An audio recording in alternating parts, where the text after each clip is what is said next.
అసలు అవినీతి అండి, అవినీతి. అసలు విషయం ఏంటి చెప్పండి. మీరే చెప్పండి. ఏ ఆడదైనా ఇలా చేస్తుందా? అందులో సరోజ. కథలో సరోజని గురించి మీరు అంటున్నది నవ్వకండి. మీ కథనారుగా చదువుతున్నాను. కథానాయక సరోజ తాను ప్రేమించిన అతన్ని తన స్నేహితురాల కోసం త్యాగం చేసిందా? తానే పెళ్లి చేసి పెట్టిందా? ఇంత చేసి ఇంకా అతన్నే తన భర్తగా భావిస్తుందట, ఊహా జీవితం జీవిస్తుందట. ఎలాగండి ఒప్పుకునేది? ఇంకేముందండి సరోజ పాత్ర? పోయింది, పతనం అయిపోయింది. ఇంత త్యాగం చేసి కూడా ఎందుకు పనికి రాకుండా పోయింది.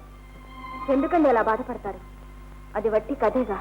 కథ కథ అదే మహాకావ్యం. ఆ మహాకావ్యంలో ఒక ఉత్తమోత్తమైన పాత్ర సరోజ. ఆమెను ఎందుకంటే ఇలా చేశారు? ఎవరిని అడిగి చేశారు? మీకేం అధికారం ఉందని చెప్పారు? మిస్టర్ నారాయణ, మీ బాధ నాకు అర్థమైంది. కానీ ఆ పాత్ర బాధ కూడా కొంచెం అర్థం చేసుకోండి. ఆమెకు అతన్ని మర్చిపోవడం అసాధ్యమైపోయింది. ఎంత ప్రయత్నించినా వీలు కాలేదు. అందుకే తనకు తానే అతన్ని భర్తగా ఊహించుకుంటోంది. ఆ ఊహాలోకంలోనే జీవిస్తోంది. తనకు అలాంటి అదృష్టం లేదని రాదని ఆమెకు బాగా తెలుసు. తెలిసి కూడా తను తానే వంచుకుంటోంది. ఆ వంచనలోనే తృప్తి పొందుతుంది. అదే సరోజ పాత్ర. అందులోనే ఉంది మెత్తదనం. ఒప్పుకుంటాను, అంతవరకు ఒప్పుకుంటాను. కానీ పెట్టిలో అతని ఫోటో ఎందుకు దాచుకోవాలి? ఊహాలోకంలో జీవించే మనిషి అతని ఫోటో దేంటి తీసేమని, తీసంతలు పాడమని. నారాయణ గారు, అతన్ని భర్తగా ఊహించుకోవడం తప్పు కానప్పుడు ఆ ఫోటో పెట్టుకోవడమేనా తప్పు? నేను అలా అనుకోను. అదే నా క్యారెక్టర్.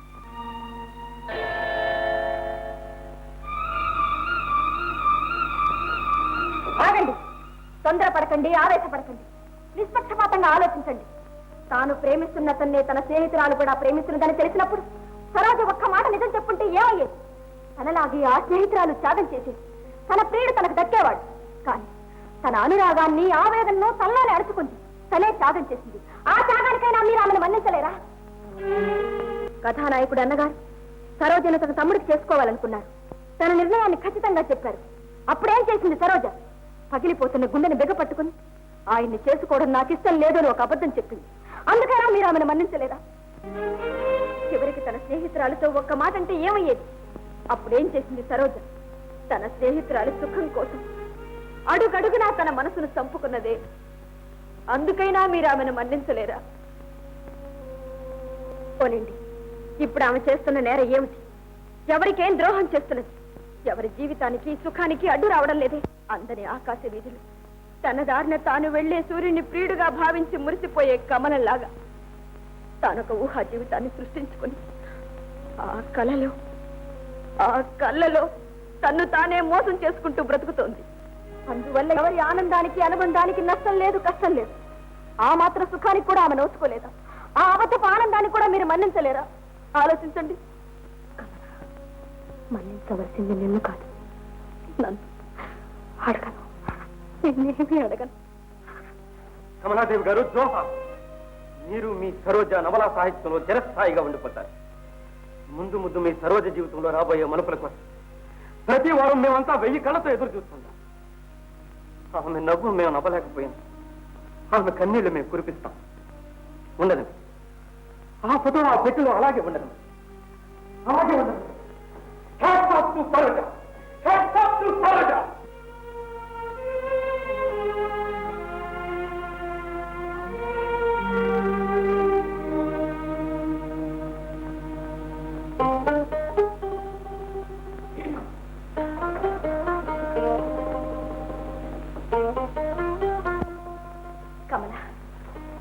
కమల, ఏ రాజా అలా పార్కు వైపు వెళ్ళొద్దాం, వస్తావా? ఏమిటి ఉన్నట్టుండి ఇంత గొప్ప కొడుకు పుట్టింది? ఏం లేదు, మనం చదువుకునే రోజులు గుర్తుకొచ్చాయి. నేను ఉయ్యాలు ఊగేదాన్ని, ఆకాశం తెత్తు ఊగేదాన్ని. ఆ వేగం చూసి నువ్వు కంగారు పడేదాన్ని. ఇప్పుడు కూడా అలా కంగారు పెట్టాలనా? కాదు, మనస్సేం బాగోలేదే, కనబడుతూనే ఉంది. కారణం ఏమిటో తెలుసో తెలియకో పెద్ద పొరపాటు చేశాను. పొరపాటేగా, దిద్దుకుంటే సరి. అది దిద్దుకోవడానికి వీల్లేనిది. అప్పుడు అలవాటు చేసుకుంటే సరి. అందుకు మనసు ఒప్పడం లేదు. అదే నీ మనసుతో వచ్చిన పేచి. దానితో ఊగిసలాడ్డం కన్నా ఉయ్యాలు ఒకడే. పదపోదాం.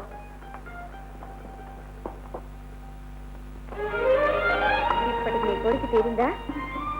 ఏ రాధ, ఇది వరకులా ఊగి నన్ను భయపెట్టావంటే చూడు.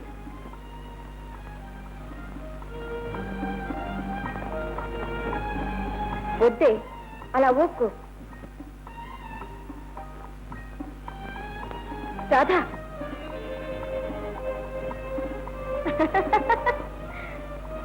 చెప్తుంటే నీకు కాదు. రాధా,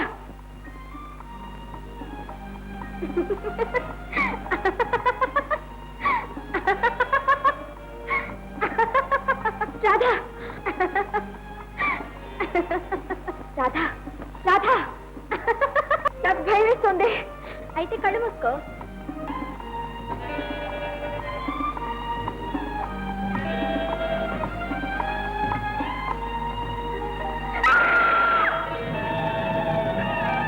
రాధా,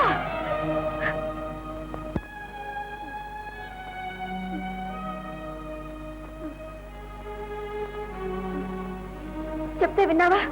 అబ్బా, అయినా అలా పసిపిల్లల ఉయ్యలు ఊగడం ఏమిటి, కాలు విరగొట్టుకోవడం ఏమిటి? అంతగా కావాలనుకుంటే మన కాంపౌండ్లో ఒక ఉయ్యలు వేయించుకోవచ్చుగా. కార్పొరేషన్ ఉయ్యలు కనుక కాలు విరిగిందంటారా? అది కాదు డాక్టర్. ఏమైనా సరే మొత్తం మీద అదృష్టవంతురాలు. ఆటే కాంప్లికేషన్స్ లేవు. పూర్తిగా నయం కావడానికి ఎంతకాలం పడుతుంది డాక్టర్? జాగ్రత్తగా ఉంటే కనీసం 4 రోజులు పడుతుంది. 4 రోజులా? ఎందుకంటే డాక్టర్ గారు, అయినా మీరు ఊరుకోండి. ఏమమ్మా రాదా, ఎలాగుందమ్మా? నొప్పిగా ఉందా? ఈ నొప్పి గిప్పి రేపు ఈ పాటికి టామని పోవాల్సిందే. కాలు 2 ముక్కలైనా సరే పట్టుకున్న దుక్కుపోవాల్సిందే. మంత్రం ఏమైనా వేస్తారు అప్పారావు గారు? మంత్రం కాదు మేజర్ గారు, మందు, ఆయుర్వేద ఔషధం. విరిగిపోయిన హృదయాలైనా సరే పగులు తెలియకుండా అతుక్కుపోవాల్సిందే. ఈ ఇంగ్లీష్ మందులు అనుకున్నారా? ఒక జబ్బుకు మందు ఇస్తే ఇంకొక జబ్బు రావడానికి. అప్పారావు గారు, ఎంత ఇంగ్లీష్ మందైనా కాలికి వేస్తే చెయ్యి విరగదులేండి. ఏమో, ఎవరు చూసించారు? అల్లుడు, ఈ ఇంగ్లీష్ మందులు మనకొద్దు. నేను వెంటనే ఇంటికి వెళ్ళి మృతాంగ సంజీవిని లేపనం పంపుతాను. ఈ కట్టు ఇప్పు పారేసి ఆ లేపనాన్ని మృదువుగా 3 సార్లు అంటే 3 సార్లే మర్జించారంటే లేచి నిలబడాల్సిందే, తిరుగుతుంది. నువ్వేం కంగారు పడుకు, ఒక్కరోజు ఓపిక పట్టు. నీ కాలుగా నీ చేతికిస్తాను. వస్తాను. మళ్ళీ ఆలస్యం అయితే ఈ ఇంగ్లీష్ ముందు తెలుగు చేస్తుంది. అమ్మా రాధ, మీ నాన్న మాటలు నేను కట్టు విప్పకు సుమా, కాలు నిజంగా చేతికే వస్తుంది. మురళి, డాక్టర్ గారిని డ్రాప్ చేసి అలా ఆఫీస్కి వెళ్ళాం. అలాగే కమలా, రాధను జాగ్రత్తగా చూసుకో.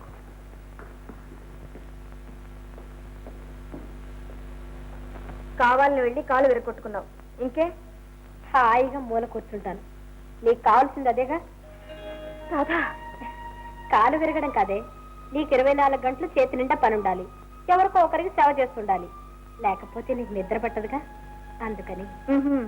అందుకని కాలు విరగొట్టుకున్నావా? చాలే. కమల, నేను చూస్తుంటే జాలేస్తుంది. ఏం పాపం? మన కాలేజీ రోజుల్లో నా కోసం నీ చదువునే వదులుకున్నావు. నీ భవిష్యత్తునే బడిచ్చు. కమల, ఎప్పుడూ నివ్వింతే, ఎప్పటికీ నీదే పైతే. అప్పుడు ఇప్పుడు నేనే రుణపడున్నా. ఈ రుణమంతా ఎప్పుడు ఎలా తీర్చుకుంటానో. చాలే, రుణాలు లేవు, తీర్చుకోవడాలు లేవు. తీర్చుకుంటాను, అసలు వడ్డీతో సహా తీర్చుకుంటాను. ఆ సమయం దగ్గరికి వచ్చింది. త్యాగం నీకు ఒక్కదానికైనా తెలుసు? నువ్వు ఒక్కతివైనా త్యాగమూర్తివి? నాకు తెలుసు, నేను త్యాగం చేయగలను. చేస్తాను, చేసి చూపిస్తాను.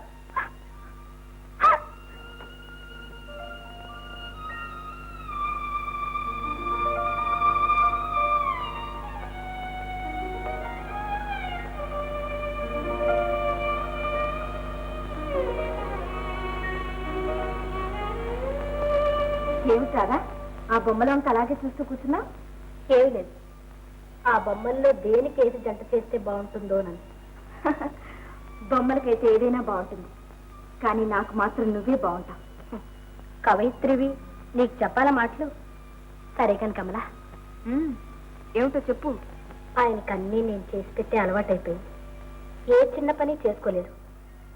నేనేమో కాలు విరిగి మేడ మీదకి వెళ్ళే స్థితిలో లేను. అందుకని నువ్వు కొన్నాళ్ల పాటు మేడ మీదే ఉండి ఆయనకి ఏం కావాలో కాస్త చూస్తూ ఉండాలి. తర్వాత నువ్వు నా స్థానంలో ఉండి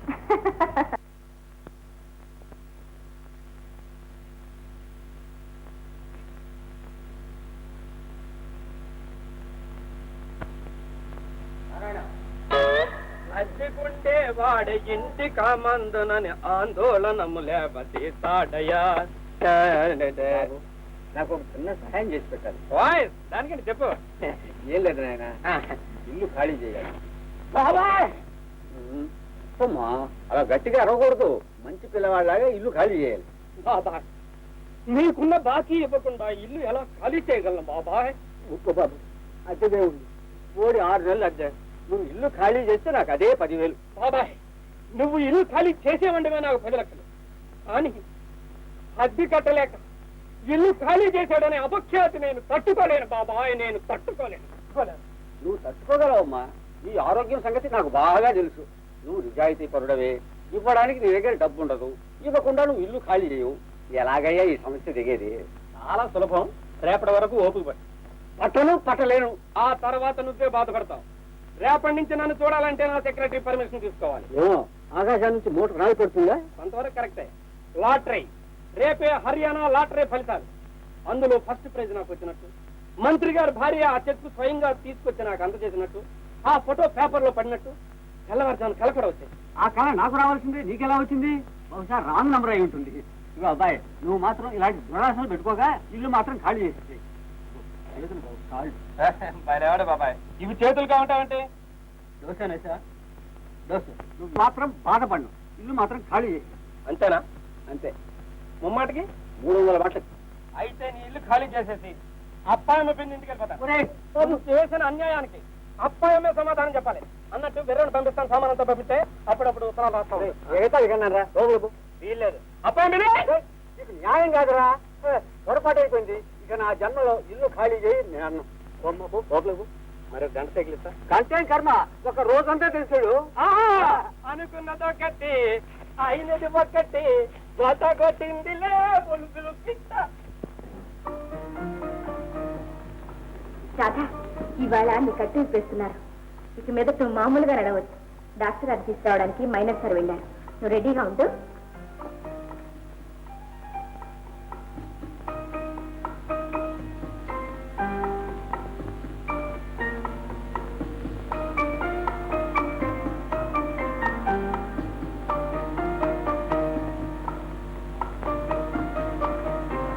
గుడ్ మార్నింగ్.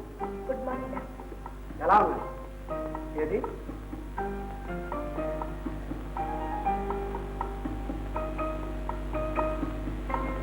అబ్బా, ఏమా ఇంకా నొప్పి తగ్గలేదా?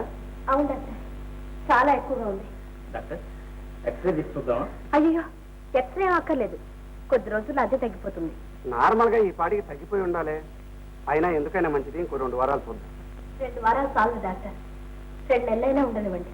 ఆయన చెప్పినట్టు విను. నువ్వా డాక్టర్? ఆయన డాక్టర్ ఆయనే. కాలు నాదే మరి. ఇంకో 2 వారాలు పోనివ్వండి. అలాగే. తర్వాత నేను చూస్తాను. వస్తాను mister Murali. Thank you. Radha, రోజంతా కదలకుండా కూర్చోవాలంటే కష్టంగానే ఉంటుంది. కానీ ఏం చేస్తాం, నాకు కూర్చుకోవాలి. అవును,